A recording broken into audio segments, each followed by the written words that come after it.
కాళేశ్వరం గురించి ఎన్నిసార్లు మాట్లాడుకున్నా కూడా తక్కువేమో కదా. కాళేశ్వరం గురించి ఇప్పుడు ప్రభుత్వంలో ఉండి గతంలో ప్రతిపక్షంలో ఉన్న కాంగ్రెస్ పార్టీ ఏ విధంగా బురద జల్లిందనే ముచ్చట కూడా మనకు తెలుసు.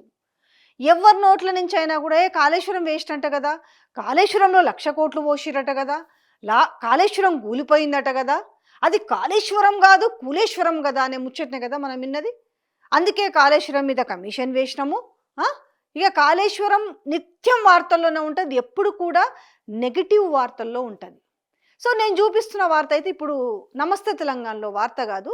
సో సాక్షి పేపర్లో యాదాద్రి దాంట్లో వచ్చిన యాదాద్రి డిస్టిక్ పేపర్లో వచ్చిన ఒక వార్తను చూస్తుంటే నాకు కొంచెం ఆశ్చర్యాన్ని కలిగించింది. ఏంటంటే సో సమ్మర్ వచ్చింది కదా, సాగునీళ్ళ కష్టమవుతుందని సో యాదాద్రి ఎమ్మెల్యే ఎవరైతే ఉన్నారో ఆలేరు ఎమ్మెల్యే బీర్ల ఐలయ్య చొరవ తీసుకొని నీళ్లు ఏడివి కాళేశ్వరం జలాలని నింపిండు. ఒకసారి చూద్దాం ఆ వార్తని. కాళేశ్వరం జలాలు నిండిన చెరువులు ఎక్కడివి మరి? కాళేశ్వరం జలాలు ఎక్కడివి? ఒకవైపు ఏమో వాళ్ళ ముఖ్యమంత్రి ఏమో అసలు కాళేశ్వరాన్ని కూలేశ్వరం అంటున్నాడు, కాళేశ్వరంలో 1,00,000 కోట్లు పోసిరంటాడు, కాళేశ్వరం కూలిపోయింది అంటారు, కాళేశ్వరంగా దేనికి పనికిరాదు అంటున్నారు.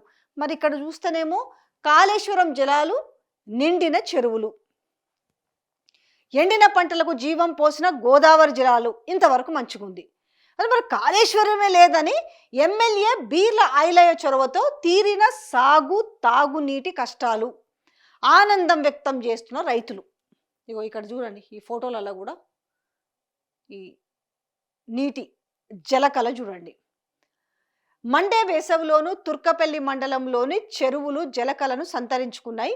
ఈ ఏడాది ఆశించిన స్థాయిలో వర్షాలు కురవకపోవడంతో మొన్నటి వరకు ఎండిపోయి దర్శనమిచ్చిన చెరువులు ఇప్పుడు కాళేశ్వరం ప్రాజెక్టు ద్వారా విడుదలైన గోదావరి జలాలతో నిండుకుండల్లా మారాయి.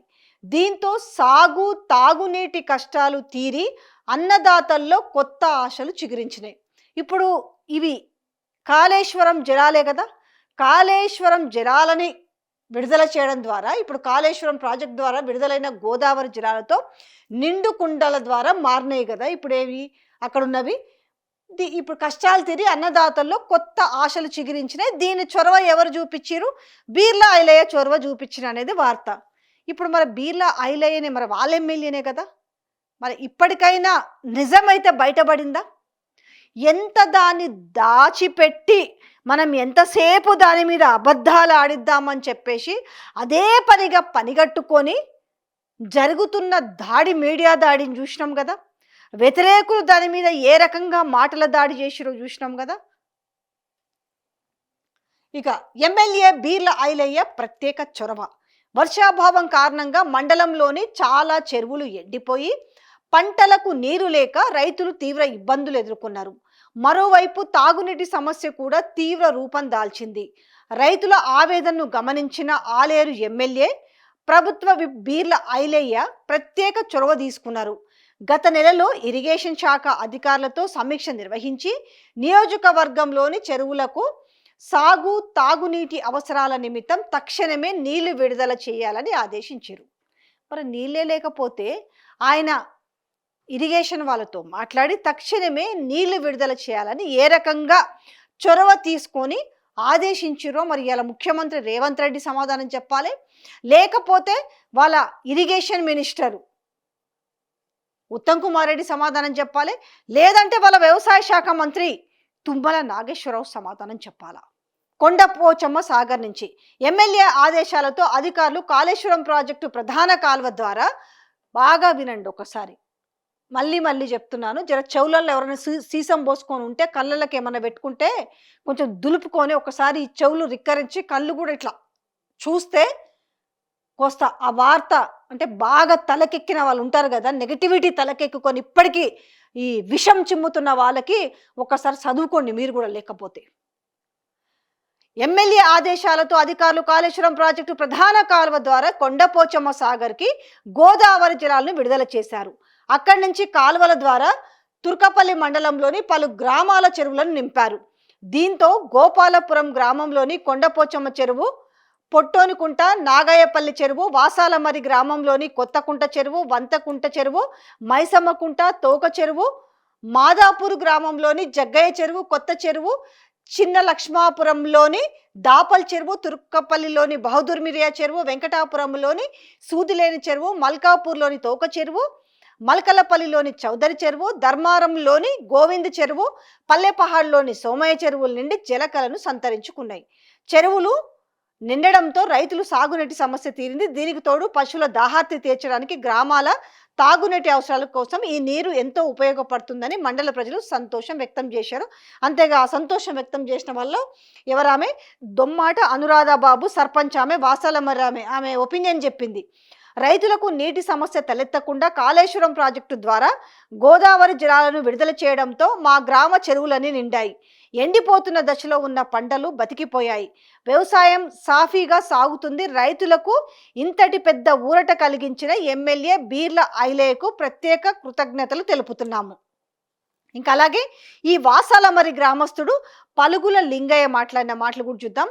చెరువులు నిండిపోవడంతో మా గ్రామంలో రైతులకు పెద్ద ఊరట లభించింది. పంటలకు సాగునీరు అందడంతో పాటు పశువులకు కూడా నీటి ఇబ్బంది లేదు. ఈ నీరు గ్రామాల తాగునీటి అవసరాలకు కూడా ఉపయోగపడుతుంది. కాళేశ్వరం నీళ్లతో మా మండల రైతుల్లో మళ్ళీ ఆశలు చిగురించాయని చెప్పేసి ఆయన వాసాలమరి గ్రామస్తులు కూడా చెప్పిండ్రు. కాళేశ్వరమే లేకుంటే, కాళేశ్వరం నీళ్ళే లేకుంటే ఇవాళ ఇన్ని చెరువులు వాళ్ళన్నీ చూసినాం కదా, ఎక్కడెక్కడ ఏమేం చెరువులు ఉన్నాయని చెప్పేసి అన్నీ కూడా డీటెయిల్గా చెప్పడం జరిగింది. ఇది ఇప్పుడు బీర్ల ఐలయ్య చేసిండు అంటున్నారు. మరి కాళేశ్వరమే లేదు, కాళేశ్వరమే కూలిపోయింది, కాళేశ్వరం తర్వాత కాళేశ్వరం ద్వారా చుక్క నీరు లేదని చెప్తున్న వాళ్ళు కదా, సిగ్గు లేకుండా చెప్తారు కదా. మరి అట్లాంటి వాళ్ళు వీళ్ళు ఏం సమాధానం చెప్తారు? ఇప్పుడు ఈ నీళ్ళని బీర్ల ఐలయ్య తన క్రెడిట్లోకి వేసుకుంటున్నారు కదా. అసలు మరి మీకు గోదావరి నీళ్ళే లేనప్పుడు, గోదావరి నీళ్ళు వడిసిపట్టే అవకాశమే లేనప్పుడు మీరు చెప్తున్న మాటలు. కానీ వాస్తవం ఇది. ఒక్కసారి కనీసంగా కళ్ళ ముందు కనపడుతుంది కదా, కొంచెము మీ అకౌంట్లో వేసుకుంటప్పుడు ఇప్పటికైనా కొంచెం ఆ నిజాన్ని ఒప్పుకుంటే ప్రజలు మిమ్మల్ని కొంచెమో కొంత రేపు డిపాజిట్లన్నకు వస్తాయి. లేకపోతే ఇంతకంటే ఘోరమైన పరిస్థితులు మీరు చూస్తారు. ప్రతిదీ అబద్ధం ఆడుకుంటూ, ప్రతిదాని మీద ఇలా విషం చిమ్ముకుంటూ పోతే గత ప్రభుత్వం అనేసి మొత్తము ఏదో చేసేసిందని చెప్పుకుంటూ అప్పటివన్నీ అనుభవిస్తారు ప్రతిఫలాలు. అప్పటి వాటన్నిటి మీద మీరు పేరు తెచ్చుకునే ప్రయత్నం చేస్తారు. కానీ మనం మాత్రం ఎప్పటికప్పుడు దుమ్మెత్తిపోయాలి. ఇదే వాళ్ళ పాలసీ. అంతకు మించి ఏం కనబడుతుంది? నిజాన్ని ఒప్పుకునే పరిస్థితి ఒక సోకాల్డ్ సోషల్ మీడియా కొంతమందికి లేదు, నేను అందరినీ అనట్లేదు. పొద్దున్న లేస్తే ఇక ఈ ప్రభుత్వం మీద మాత్రం వాళ్ళకు నిజాలు చెప్పే దమ్ము ఉండదు, ధైర్యం ఉండదు. కానీ గత ప్రభుత్వం మీద మాత్రం ఇంకా కోడిగుడ్డు మీద ఈకలు పీకాలనే తప్ప జరిగిన మంచిని చెప్పే నోరైతే రాదు. వాళ్ళకు నోర్లు పడిపోయినాయి ఈ విషయంలో అని చెప్పాలా.